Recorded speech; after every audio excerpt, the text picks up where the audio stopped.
Hey guys! Today I am going to be making another lavender based soap. I do have a collection coming up that is based in lavender scent notes. So I really wanted to go with colorful.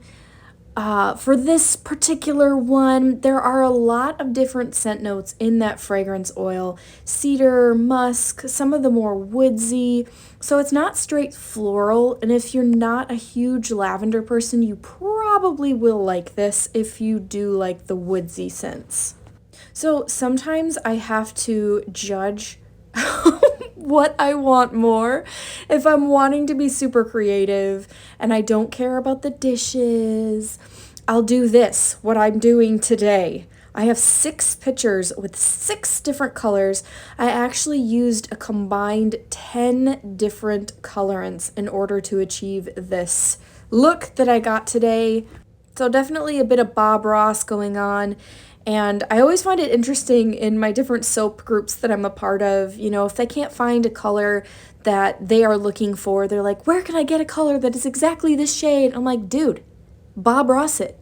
Just add a little bit of this, add a little bit of that.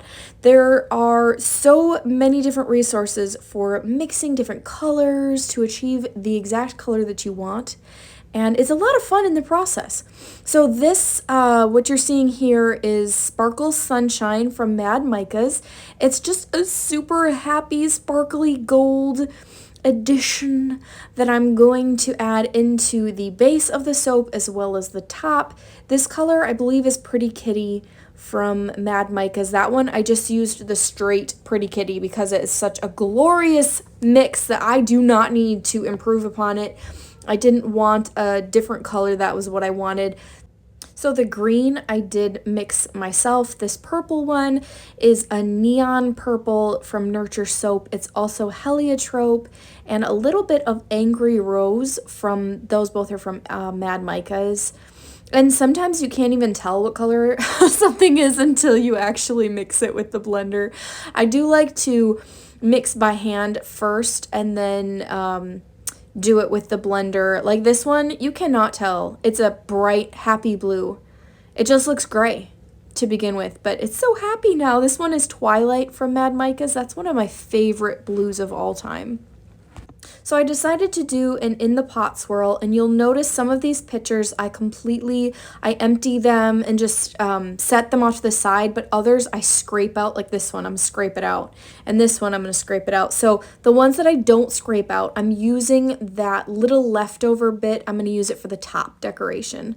And then in goes that Sparkle Sunshine. Again, I left a tiny little bit in that container so I can use some for the top. And in the pot swirls, honestly, there's no rhyme or reason. You can go back and forth, you can do swirls, you can do all in one place and let it flood the mold. There's so many different options, and each creates a slightly different effect in the overall bar. My favorite part of this batch is definitely the top. I just love playing with the tops of my soaps, and this consistency is absolutely ideal for manipulating and kind of shifting around and swirling and doing all kinds of fun things. It's not super liquidy, but it's not hard as a rock either. It's definitely workable. Now I'm just going to sprinkle that little bit of Sparkle Sunshine that's left on the top. I love it.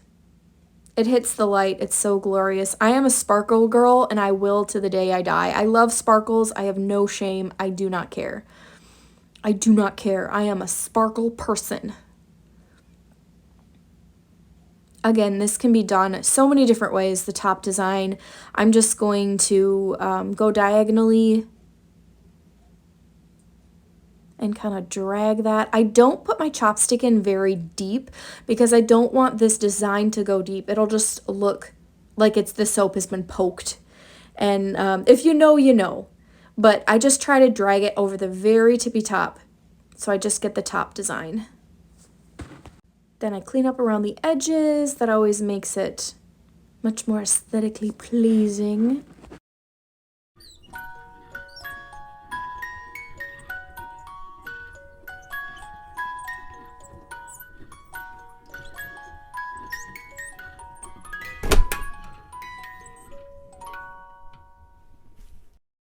Hey guys, quick commercial break for you.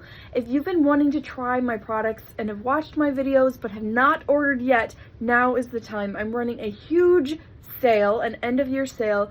All of my items are 40% off. Some of them are 50% off. So if you want to try them on a greatly reduced price, now's the time to go over to bluehavensoapery.etsy.com. And if you tell me on your order, write a little note that you saw this video and I will include something extra in your order. So that's all. Back to the soap making. So now it is time to cut. This is approximately 5 hours after I poured.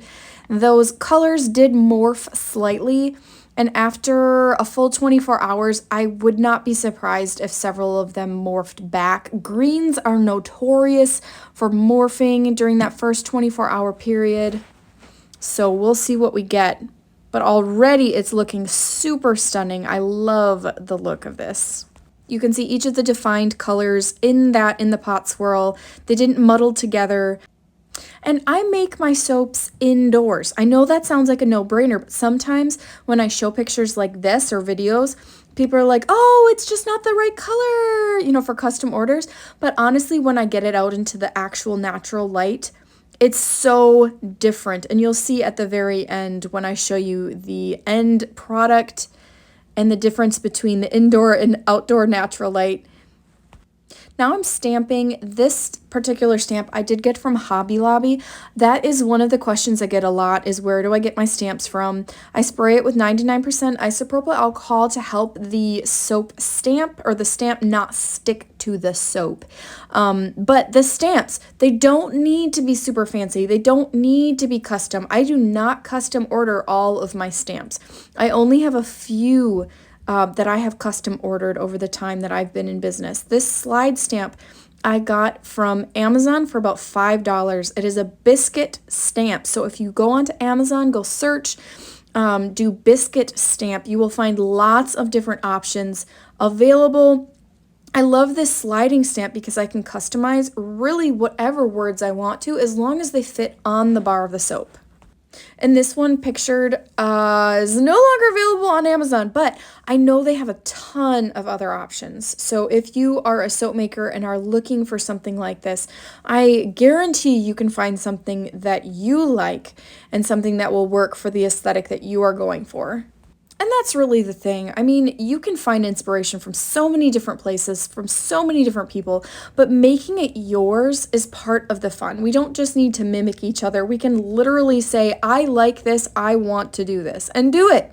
And that's fine. It doesn't have to be exactly like you've seen on a video. It can be. It can totally be an inspiration. Say, hey, I gained inspiration from you. I want to try this.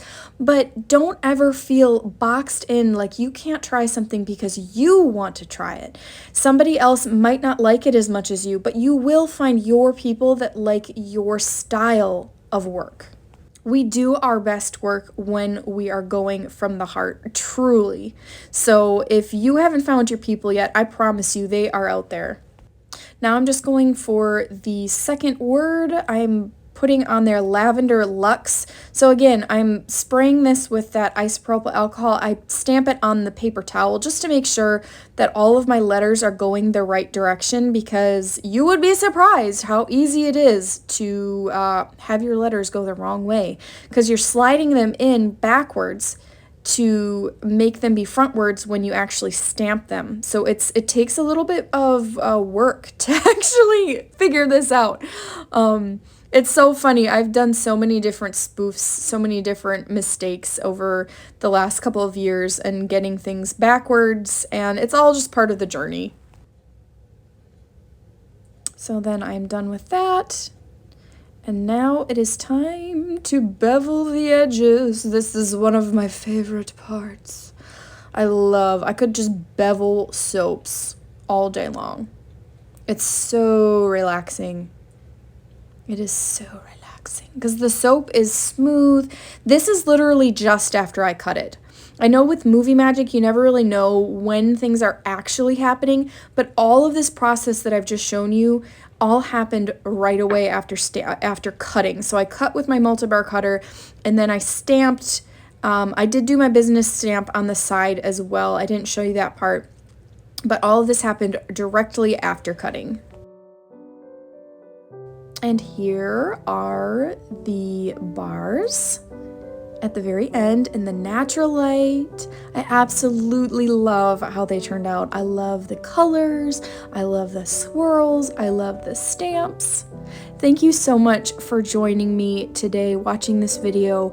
Don't forget to go on over to my shop, bluehavensoapery.etsy.com. As always, my name's Martha and I'm your soap maker here at Blue Haven Soapery.